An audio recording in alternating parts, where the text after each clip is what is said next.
Hi all.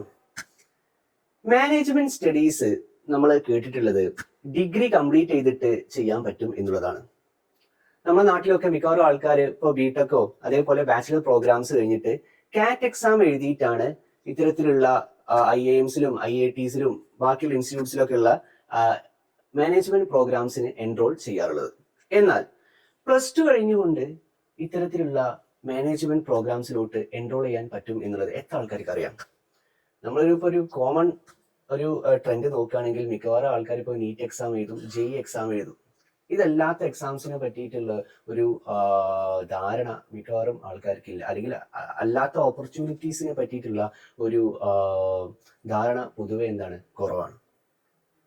അപ്പോൾ ഇത്തരത്തില് നമ്മൾ പ്ലസ് ടു കഴിഞ്ഞ് തന്നെ എൻറോൾ ചെയ്യാൻ പറ്റുന്ന മാനേജ്മെന്റ് പ്രോഗ്രാമിന്റെ ഫുൾ പേരാണ് ഇന്റഗ്രേറ്റഡ് പ്രോഗ്രാമിംഗ് മാനേജ്മെന്റ്. ഇതൊരു 5 ഇയർ പ്രോഗ്രാമാണ്. ഇതിന്റെ ഒരു സ്ട്രക്ചർ എങ്ങനെയെന്ന് പറയുമ്പോൾ ആദ്യത്തെ 3 വർഷം എന്ന് വെച്ചാൽ അതിന്റെ ബാച്ചിലർ പ്രോഗ്രാമാണ്. അവസാനത്തെ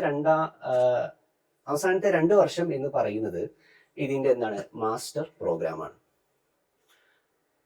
അപ്പോ ഇത്തരത്തിലുള്ള IPM പ്രോഗ്രാമിലോട്ട് എങ്ങനെയാണ് എൻറോൾ ചെയ്യുക, അതിനുള്ള എൻട്രൻസ് എക്സാം ഏതാണ്? അപ്പോൾ ഫസ്റ്റ് ഓഫ് ഓൾ നമ്മൾ അറിഞ്ഞിരിക്കേണ്ടത് ഏതൊക്കെ IIMs ആണ്, അല്ലെങ്കിൽ IIMs അല്ലാതെ വേറെ ഏതൊക്കെ ഇൻസ്റ്റിറ്റ്യൂട്ട്സ് ആണ് ഇത് ഓഫർ ചെയ്യുന്നത്. പ്രധാനമായി IIMs ആണ് ഓഫർ ചെയ്യുന്നത്. IIM Indore, IIM Rohtak, IIM Jammu, IIM Bodhgaya, പിന്നെ ഒരു IIT ആണ് IIT മന്തി. അപ്പോൾ എന്തായാലും നമ്മൾ ഈ IPM പ്രോഗ്രാമിനെ പറ്റിയിട്ടും അതിന്റെ എൻട്രൻസ് എക്സാം ആയ IP മാറ്റിനെ പറ്റിയിട്ടും മൊത്തം ഒരു പ്രോഗ്രാമിന്റെ സ്ട്രക്ചറിനെ പറ്റിയിട്ടും അതിന്റെ ഒരു പ്രോസ്പെക്ട്സിനെ പറ്റിയിട്ടുമാണ് നമ്മൾ ഈ ഒരു വീഡിയോയിലൂടെ ഡിസ്കസ് ചെയ്യാൻ ഉദ്ദേശിക്കുന്നത്. ഇവിടെ നമ്മൾ മനസ്സിലാക്കേണ്ട ഒരു കാര്യം എന്താണെന്ന് വെച്ചാൽ എല്ലാ ഇൻസ്റ്റിറ്റ്യൂട്ടും ഒരു യുണീക്ക് ആയിട്ടുള്ള സിംഗിൾ എക്സാം വഴിയല്ല അവരെ പ്രോഗ്രാമിലോട്ട് അഡ്മിഷൻ എടുക്കുന്നത്. ഇപ്പോൾ IIM ഇൻഡോർ അവരുടേതായ IP മാറ്റ് എക്സാം കണ്ടക്ട് ചെയ്യുന്നുണ്ട്. IIM റോഹ്തക് അവരെ ഇൻഡിവിജ്വൽ ആയിട്ടുള്ള IP മാറ്റ് കണ്ടക്ട് ചെയ്യുന്നുണ്ട്. പിന്നെ IIM ബോധ്ഗയ, IIM ജമ്മു ഇവര് ജിപ്മാറ്റ് എന്ന് പറയുന്ന NTA നടത്തുന്ന ഒരു എക്സാമിന്റെ ബേസിസിലൂടെയാണ് അഡ്മിഷൻ കണ്ടക്ട് ചെയ്യുന്നത്. പിന്നെ IIT മന്തി എന്ന് വെച്ചാൽ അവർ ഈ JEE സ്കോർ വെച്ചിട്ടാണ് ഇതിന് അഡ്മിഷൻ നടത്തുന്നത്. പിന്നെ അതിൻ്റെ ഇപ്പോൾ ഇതുണ്ടാവും, ഒരു പേഴ്സണാലിറ്റി ടെസ്റ്റ് ആയിട്ടുള്ള ഒരു സ്റ്റേജും കൂടി ഉണ്ടാവും. ആ രണ്ടിന്റെയും കോമ്പോസിറ്റ് സ്കോർ വെച്ചിട്ടാണ് അഡ്മിഷൻ നടത്തുന്നത്. ഓക്കെ, അപ്പൊ എന്തായാലും നമുക്ക് ഈ ഓരോ ടൈപ്പ് ടെസ്റ്റുകളെ പറ്റിയിട്ട് ഒരു ഡീറ്റെയിൽ ആയിട്ട് മനസ്സിലാക്കാം. ആദ്യമായിട്ട് നമ്മൾ ജസ്റ്റ് അനലൈസ് ചെയ്യാൻ പോകുന്നത് IIM ഇൻഡോറിന്റെ IP മാറ്റിന്റെ ഡീറ്റെയിൽസിനെ പറ്റിയിട്ടാണ്. അവിടെ വെബ്സൈറ്റിൽ അതിന്റെ നോട്ടിഫിക്കേഷൻ ഓൾറെഡി വന്നിട്ടുണ്ട്. അപ്പൊ എന്താന്ന് വെച്ചാല് ഇവര് ആദ്യം പറയുന്നത് എലിജിബിലിറ്റി ക്രൈറ്റീരിയനെ പറ്റിയിട്ടാണ്. അപ്പൊ ഏജ് പറയുകയാണെങ്കിൽ മീൻസ് August 1, 2005 ആ ദിവസത്തിലോ അല്ലെങ്കിൽ അതിന് ശേഷമോ ജനിച്ച ആൾക്കാരായിരിക്കണം ഇതിന് അപ്ലൈ ചെയ്യേണ്ടത്. SC ST PWD കാറ്റഗറി ആണെങ്കിൽ ഇവർക്ക് ഒരു 5 വർഷം എന്തുണ്ട്, റിലാക്സേഷൻ ഉണ്ട്. ഓക്കെ, പിന്നെ ഇതിന്റെ ക്വാളിഫൈങ് എക്സാം ഏതാ ചോദിക്കുകയാണെങ്കിൽ 12th ഹയർ സെക്കൻഡറി എക്സാം ആണ്. ഓക്കെ, അത് ഏതൊക്കെ വർഷമാണ് അപ്പിയർ ചെയ്യേണ്ടത്? 2023, 2024 അല്ലെങ്കിൽ ഈ 2025 അപ്പിയർ ചെയ്യുന്ന ആൾക്കാർ. ഓക്കെ, അപ്പോൾ എന്ന് വെച്ചാല് ഇപ്പോൾ എൻട്രൻസിന് പ്രിപ്പയർ ചെയ്യുന്ന സ്റ്റുഡൻസിന്റെ കേസിൽ നിലവിൽ പ്ലസ് ടു എഴുതുന്നവര്, ഇപ്പോൾ പിന്നെ 2 വർഷം മുന്നേ പ്ലസ് ടു എഴുതിയവര് എന്ന് വെച്ചാൽ റിപ്പീറ്റേഴ്സ്, റിപ്പീറ്റേഴ്സ് ഇവർക്ക് എഴുതാൻ പറ്റും. റൈറ്റ്. എങ്ങനെയാണ് ആപ്ലിക്കേഷൻ സബ്മിറ്റ് ചെയ്യേണ്ടത്? ഓൺലൈൻ ആയിട്ട് തന്നെയാണ് നമ്മൾ ആപ്ലിക്കേഷൻ സബ്മിറ്റ് ചെയ്യേണ്ടത്. നിങ്ങൾ ഈ www.iamidr.ac.in എന്ന് പറയുന്ന വെബ്സൈറ്റിൽ പോയിട്ട് എന്ത് ചെയ്യുക, ഇതിന്റെ ഓൺലൈൻ ആപ്ലിക്കേഷൻ പോർട്ടലിൽ പോയിട്ട് എന്ത് ചെയ്യുക, രജിസ്റ്റർ ചെയ്യുക. ഓക്കെ, ഇതെന്ന് വെച്ചാൽ തുടങ്ങുന്നത് February 14 അല്ലെ 2025. ഇത് ഈ പോർട്ടല് എപ്പോഴാണ് അവസാനിക്കുക അറിയോ? March 27, 2025. ഓക്കെ, പിന്നെ ഇത് അപ്ലൈ ചെയ്യുമ്പോൾ ഇതിന്റെ അപ്ലിക്കേഷൻ ഫീസ് വരുന്നത് ഏകദേശം 4130 rupees ആണ്. ഓക്കെ, ഇപ്പോൾ ഓരോ കാറ്റഗറിയിൽ പെടുന്ന ആൾക്കാരാണെങ്കിൽ ഇപ്പോൾ OBC non creamy layer SC ST അങ്ങനത്തെ കാറ്റഗറിയിൽ PWD കാറ്റഗറിയിൽ പെടുന്ന ആൾക്കാരാണെങ്കിൽ അവരെ ആ കാസ്റ്റ് കാറ്റഗറി സർട്ടിഫിക്കറ്റ് എന്ത് ചെയ്യേണ്ടി ഈ ഓൺലൈൻ ആപ്ലിക്കേഷൻ പോർട്ടലിൽ അപ്ലോഡ് ചെയ്യേണ്ടി വരും. അപ്പൊ അതൊക്കെ ഓൾറെഡി എന്താക്കി വെക്കുക, റെഡിയാക്കി വെക്കുക. നമുക്ക് ഇനി എന്താണ് സെലക്ഷൻ പ്രൊസീജിയർ എന്നുള്ളത് നോക്കാം. ഇവർ നടത്തുന്ന ആ IP മാറ്റ് അതിനെയാണ് ഇവർ ആപ്റ്റിറ്റ്യൂഡ് ടെസ്റ്റ് എന്ന് വിളിക്കുന്നത്. ഓക്കെ, അതുണ്ട്. അത് ഫസ്റ്റ് സ്റ്റേജ്. പിന്നെന്താണ് personal interview, second stage. Okay, അപ്പോ ഈ രണ്ട് സ്റ്റേജും എന്താണ് ഇമ്പോർട്ടന്റ് ആണ്. ഏതെങ്കിലും ഒന്ന് സ്റ്റേജിൽ അപ്ലൈ ചെയ്തിട്ട് അല്ലെങ്കിൽ മീൻസ് അത് അറ്റൻഡ് ചെയ്തിട്ട് കാര്യമില്ല. ഇത് ഫുള്ള് അഡ്മിഷൻ ഇതാക്കണമെങ്കിൽ രണ്ട് സ്റ്റേജ് എന്ത് ചെയ്യണം, നമ്മൾ അണ്ടർഗോ ചെയ്യണം. പിന്നെ എവിടെയൊക്കെയാണ് ഇതിന്റെ എക്സാം സെന്റേഴ്സ് ഉള്ളത്, അതായത് ഈ ആപ്റ്റിറ്റ്യൂഡ് ടെസ്റ്റിന്റെ എക്സാം സെന്റേഴ്സ് എവിടെയൊക്കെയാണ് ഉള്ളത് എന്നാണ് നമുക്ക് നോക്കേണ്ടത്. ഇപ്പൊ ഇന്ത്യയിൽ 37 സിറ്റീസിൽ ഇതുണ്ട്. ഇപ്പൊ കേരളത്തിന്റെ കേസ് പറയുകയാണെങ്കിൽ കേരളത്തിൽ ഏതൊക്കെ സിറ്റീസ് ഉണ്ട്? തിരുവനന്തപുരം ഉണ്ട്, പിന്നെ ഏതാണ്, കോഴിക്കോട് ഉണ്ട്, കൊച്ചി ഉണ്ട് അല്ലെ. പ്രധാനമായിട്ട് ഈ 3 സിറ്റീസിലാണ് കേരളത്തിൽ എക്സാം നടക്കുന്നത്. Okay, right.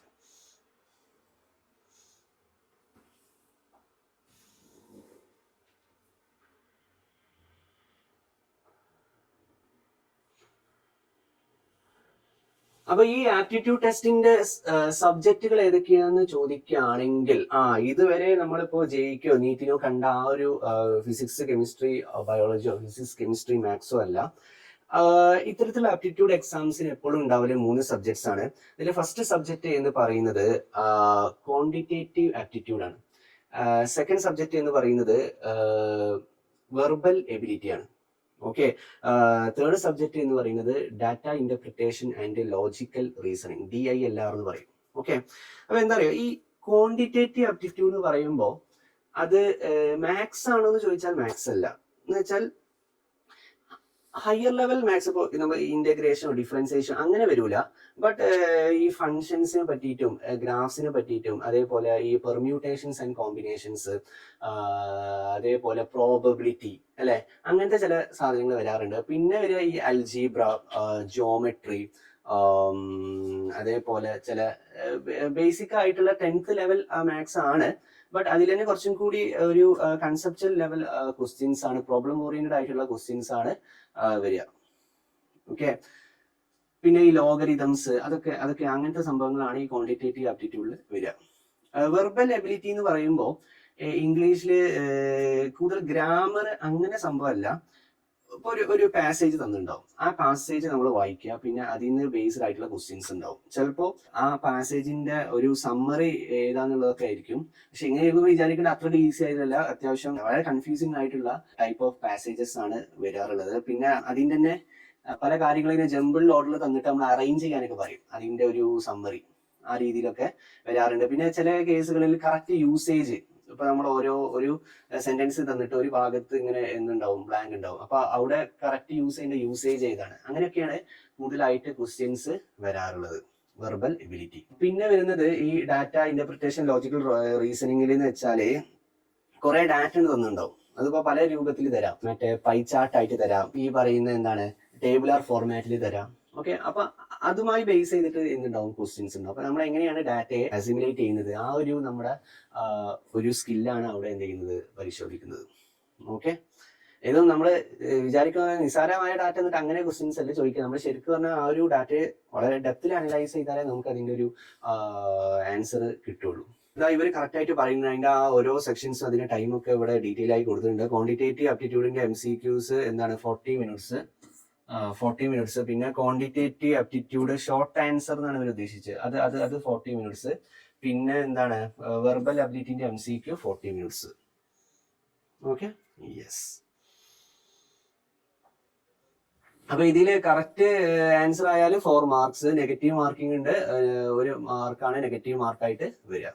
ഓക്കെ, അപ്പൊ ഈ ഒരു എൻട്രൻസ് എക്സാമിന്റെ ഓവറോൾ സ്കോർ എന്ന് പറയുമ്പോഴേ, ഇപ്പൊ ഈ ആപ്റ്റിറ്റ്യൂഡ് ടെസ്റ്റ് സ്കോർ ATS അതിന്റെ ആ വെയിറ്റേജ് 65% ആണ്. പേഴ്സണൽ ഇന്റർവ്യൂവിന്റെ വെയിറ്റേജ് എന്ന് പറയുന്നത് 35% ആണ്.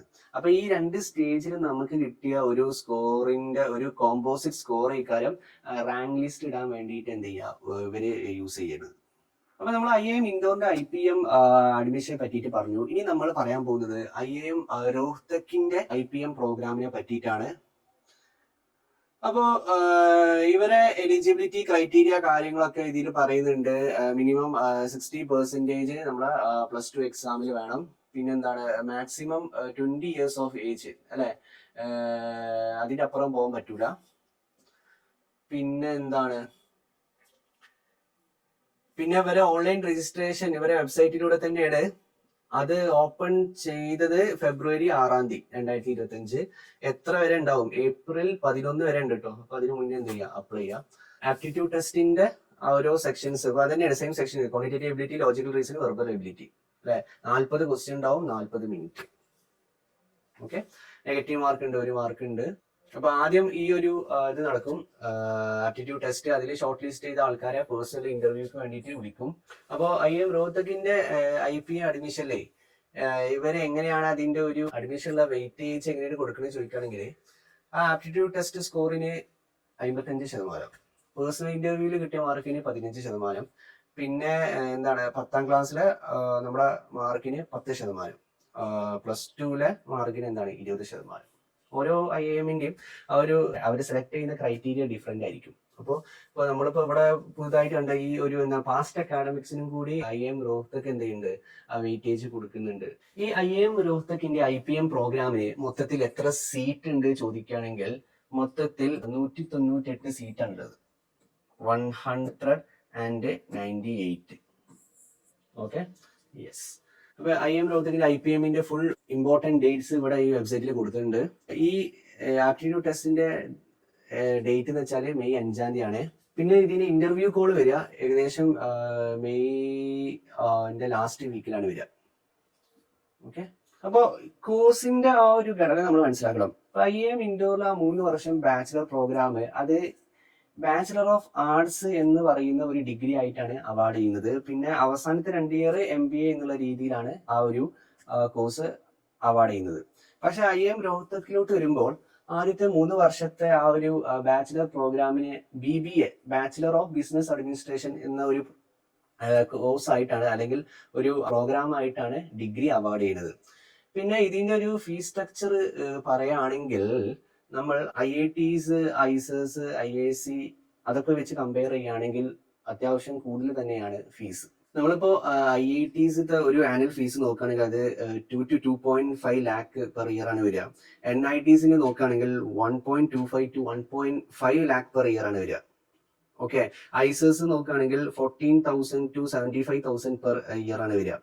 ഇതിലിപ്പോ കുറച്ച് കുറഞ്ഞത് IISc ആണ്, 20,000 to 35,000 പെർ ഇയർ. പക്ഷെ ഈ പറഞ്ഞ റേഞ്ചിനേക്കാളും അല്ലെ വളരെ കൂടുതലാണ് ഈ പറയുന്ന IIMസിലുള്ള ഫീസ്. നമുക്ക് ഫസ്റ്റ് ഇയറിൽ തന്നെ ഏകദേശം 6,22,000 വരുന്നുണ്ട്. ഓക്കെ, അപ്പൊ first year, second year, third year. Okay, അപ്പൊ ആ ഒരു ബാച്ചിലർ പ്രോഗ്രാമിന് ഏകദേശം ഒരു 20 lakhന്റെ അടുത്ത് എന്ത് വരും, ഫീസ് വരും.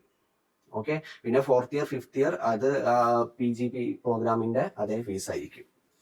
ഓക്കെ, മൊത്തത്തിൽ അത്യാവശ്യം ഒരു എക്സ്പെൻസീവ് ആയിട്ടുള്ള ഒരു പ്രോഗ്രാം ആണ് ഈ പറയുന്ന IIMs ഓഫർ ചെയ്യുന്ന ഈ ഇന്റഗ്രേറ്റഡ് പ്രോഗ്രാമിംഗ് മാനേജ്മെന്റ്. ഇനി നമ്മൾ അനലൈസ് ചെയ്യുന്നത് IIM ജമ്മുവും IIM ബോധ്ഗയയും ഒരുമിച്ച് നടത്തുന്ന ജിപ്മാറ്റ് എന്ന് പറയുന്ന എൻട്രൻസ് എക്സാമിനെ പറ്റിയിട്ടാണ്. ഇത് NTA നടത്തുന്ന ഒരു എക്സാം ആണ്. ഇതിന്റെ നോട്ടിഫിക്കേഷൻ ഇപ്പോൾ ഓൾറെഡി എന്ത് ചെയ്തിട്ടുണ്ട്, വന്നിട്ടുണ്ട്. ഇതിന്റെ ഡീറ്റെയിൽസ് പറയുകയാണെങ്കിൽ, ഇതിന് ആപ്ലിക്കേഷൻ ഫീസ് വരുന്നത് ജനറൽ OBC വിഭാഗക്കാർക്ക് 2,000 രൂപയാണ്. പിന്നെ SC ST PWD EWS സെക്ഷനിലെ ആൾക്കാർക്കാണെങ്കിൽ 1,000 രൂപയാണ്. പക്ഷെ ഇത് പുറത്തുനിന്ന് അപ്ലൈ ചെയ്യുന്ന കാൻഡിഡേറ്റ്സ് ആണെങ്കിൽ അവർക്ക് 10,000 രൂപയാണ് ആപ്ലിക്കേഷൻ ഫീസ് ആയിട്ട് വരിക. അപ്പൊ ഇതിന് ജസ്റ്റ് നോട്ടിഫിക്കേഷൻ വന്നിട്ടുണ്ടാവും, ജസ്റ്റ് നിങ്ങളൊന്ന് നോക്കുക. ഇതൊരു കമ്പ്യൂട്ടർ ബേസ്ഡ് ടെസ്റ്റ് ആണ്. പിന്നെ ഇതില് വരുന്ന ക്വസ്റ്റ്യൻസ് എന്ന് വെച്ചാൽ MCQs ആണ്, മൾട്ടിപ്പിൾ ചോയ്സ് ക്വസ്റ്റ്യൻ. എക്സാമിന്റെ ടൈം എന്ന് പറയുന്നത് 150 minutes, 2.5 മണിക്കൂറാണ്. പിന്നെ എക്സാം നടക്കാന്ന് വെച്ചാൽ ആഫ്റ്റർനൂൺ ഷിഫ്റ്റ് ആണ്, 3 മണി മുതൽ 5:30 വരെ. ഈ എക്സാം നടക്കുന്നത് April 26 ആണ്. ഓക്കെ, യെസ്, ബാക്കിയുള്ള കാര്യങ്ങളൊക്കെ ഇവർ ലേറ്റർ അനൗൺസ് ചെയ്യുന്നതാണ് ഇവരൊരു നോട്ടിഫിക്കേഷൻ വന്നിട്ടുള്ളത്. എന്തായാലും ഓൺലൈൻ മോഡിൽ നിങ്ങൾ ഇതിന് എന്ത് ചെയ്യുക, അപ്ലൈ ചെയ്യുക. ഓക്കെ, ഈ ഒരു ലിങ്ക് ഉപയോഗിച്ചാൽ മതി, exams.nta.ac.in. അതിൽ കയറിയിട്ട് എന്ത് ചെയ്യുക, അപ്ലൈ ചെയ്യുക. ഈ ഒരു എക്സാം യഥാർത്ഥത്തിൽ ഇമ്പോർട്ടൻ്റ് ആയ എക്സാം തന്നെയാണ്. കാരണം എന്ന് വെച്ചാൽ ഇത് വെച്ചിട്ട് 2 ഇൻസ്റ്റിറ്റ്യൂട്ടിലോട്ടാണ് അഡ്മിഷൻ എടുക്കുന്നത്. ഓക്കെ, നമ്മൾ ഇനി അനലൈസ് ചെയ്യുന്നത് IIT mandi school of management offer ചെയ്യുന്ന ഇന്റഗ്രേറ്റഡ് പ്രോഗ്രാം ഇൻ മാനേജ്മെന്റിനെ പറ്റിയിട്ടാണ്. അപ്പോൾ ഇവിടെ ഒരു പ്രത്യേകത എന്ന് വെച്ചാൽ ആ ഒരു എൻട്രൻസ് എക്സാമിലെ തന്നെയാണ്. ഓക്കെ, ഇവര് നമ്മുടെ JEE മെയിൻ പേപ്പർ 1ന്റെ സ്കോർ വെച്ചിട്ടാണ് അഡ്മിഷൻ എടുക്കുന്നത്. ഓക്കെ, ബാക്കിയുള്ള ആൾക്കാരൊക്കെ ആ ഒരു മാനേജ്മെന്റ് ആപ്റ്റിറ്റ്യൂഡ് ടെസ്റ്റ് പോലത്തെ എക്സാം കണ്ടക്ട് ചെയ്യുമ്പോൾ ഇവര് ഈ PCM അല്ലെ സബ്ജക്ട്സ് എഴുതുന്ന JEE മെയിൻ്റെ അടിസ്ഥാനത്തിലാണ് അവിടെ അഡ്മിഷൻ എടുക്കുന്നത്. പിന്നെന്ന് വെച്ചാൽ അത് മാത്രമല്ല, ആ സ്കോർ വെച്ചിട്ട് നമുക്ക് അപ്ലൈ ചെയ്യാം. അപ്ലൈ ചെയ്യുമ്പോൾ ഇവർ എന്ത് ചെയ്യും, അതിൽ നിന്ന് ആൾക്കാരെ ഷോർട്ട് ലിസ്റ്റ് ചെയ്തിട്ട് ഇന്റർവ്യൂവിന് വേണ്ടിയിട്ട് വിളിക്കും. ഇവര് ഒരു വെയിറ്റേജ് എങ്ങനെ വരികയെന്ന് ചോദിക്കുകയാണെങ്കിൽ JEE മെയിൻ്റെ സ്കോറിന് ഇവര് 70% വെയിറ്റേജ് ആണ് കൊടുക്കുന്നത്. പിന്നെ അതിനുശേഷം നടക്കുന്ന പേഴ്സണൽ ഇന്റർവ്യൂക്ക് ഇവര് 30% ആണ് കൊടുക്കുന്നത്. അപ്പൊ ആ ഒരു വെയിറ്റേജ് വെച്ചിട്ടാണ് ഇവര് ഒരു ഫൈനൽ സ്കോർ എന്ത് ചെയ്യുക, ഉണ്ടാക്കുക. അതിനനുസരിച്ചിട്ടാണ് ഇവര് മെറിറ്റ് ലിസ്റ്റ് ഉണ്ടാക്കുക. ഈ കോഴ്സിന്റെ കേസിൽ ഇതിന്റെ 3 വർഷത്തെ undergraduate program BBA analytics honours എന്ന് പറയുന്ന രീതിയിലാണ് അവാർഡ് ചെയ്യുക. ഓക്കെ, പിന്നെ ഇതിന്റെ master program MBA in DS and AI എന്ന് വെച്ചാൽ under the integrated master of business administration program, ആ ഒരു രീതിയിലാണ് എന്ത് ചെയ്യുക, അവാർഡ് ചെയ്യുക. ഓക്കെ, വേണമെങ്കിൽ എനിക്ക് തോന്നുന്നു 3 വർഷം കഴിഞ്ഞിട്ട് എക്സിറ്റ് ചെയ്യാനുള്ള ഒരു എന്തുണ്ട്, ഓപ്ഷനും ഉണ്ട്. Okay, after successful completion of 3rd year upon exit a student will be eligible for Bachelor of Business Administration in Analytics. അതായത് 3 വർഷം കഴിഞ്ഞിട്ട് കാൻഡിഡേറ്റിന് എക്സിറ്റ് ചെയ്ത് പോകണമെങ്കിൽ ആ കാൻഡിഡേറ്റിന് BBA അനലിറ്റിക്സ് ഡിഗ്രിയാണ് കിട്ടുക. ഓക്കെ, നമ്മളിപ്പോൾ എല്ലാ എൻട്രൻസ് എക്സാമിനെ പറ്റിയിട്ടും എല്ലാ പ്രോഗ്രാംസിനെ പറ്റിയിട്ടും പറഞ്ഞു. അപ്പോൾ നോർമൽ നമ്മൾ കാണുന്ന ഒരു ട്രെൻഡ് എന്താണെന്ന് വെച്ചാൽ എല്ലാവരും ബാച്ചിലർ പ്രോഗ്രാംസ് എഞ്ചിനീയറിംഗിലോ സയൻസിലോ ഒക്കെ എന്ത് ചെയ്യും. എന്നിട്ട് കൂടുതലായിട്ട് 2 year MBA പ്രോഗ്രാമിനാണ് ഇത്തരത്തിൽ IIMസിൽ പോവാറുള്ളത്. ഇപ്പൊ ഈ ഒരു കേസ് എന്ന് വെച്ചാൽ അത് ഫുള്ളായിട്ട് മാനേജ്മെന്റ് റിലേറ്റഡ് ആയിട്ടുള്ള ഒരു 5 year കോഴ്സാണ്. അപ്പോൾ ഇതിന്റെ കേസിൽ നമ്മൾ പറയുമ്പോൾ തീരുമാനിക്കേണ്ടത് നമ്മുടെ സ്റ്റുഡൻസ് തന്നെയാണ്. മീൻസ് അവരുടെ താല്പര്യം അനുസരിച്ചിട്ടാണ്. അവർക്ക് ആ ഒരു മാനേജ്മെന്റ് റിലേറ്റഡ് ആയിട്ടുള്ള ഫീൽഡിലോട്ട് പോകാൻ കൂടുതൽ ആപ്റ്റിറ്റ്യൂഡ് ഉണ്ടെങ്കിൽ ഉറപ്പായിട്ടും അവർക്ക് സ്യൂട്ടബിൾ ആയിട്ടുള്ള ഒരു കോഴ്സ് തന്നെ ആയിരിക്കും ഇത്. ഇതിന്റെ ഒരു ഫീസ് സ്ട്രക്ചറും കൂടി നമ്മൾ പരിഗണിക്കണം. ഇതിന്റെ ഒരു ബാച്ചിലർ കോഴ്സിന് അറൌണ്ട് 20 lakh ഫീസ് വരുന്നുണ്ട്. അപ്പോൾ അത്രത്തോളം വരില്ല. നമ്മളിപ്പോൾ IITസിലോ NITസിലോ IAS ISERലൊക്കെ പോകുകയാണെങ്കിൽ അത്രത്തോളം ഫീസ് മീൻസ് വളരെ കുറവാണ്. ഓക്കെ, അപ്പോൾ പിന്നെ ഈ പറയുന്ന MBA പ്രോഗ്രാം എൻറോൾ ചെയ്യുന്നത് വളരെ കോമ്പറ്റീറ്റീവ് ആയിട്ടുള്ള CAT എക്സാം മീൻസ് ക്രാക്ക് ചെയ്യണം. അപ്പോൾ ആ ഒരു രീതിയിൽ നിങ്ങൾക്ക് ഏതാണ് നിങ്ങളുടെ ആപ്റ്റിറ്റ്യൂഡ് അതിനനുസരിച്ചിട്ട് നിങ്ങൾക്ക് അപ്ലൈ ചെയ്യാവുന്നതാണ്. Okay, so anyway all the best.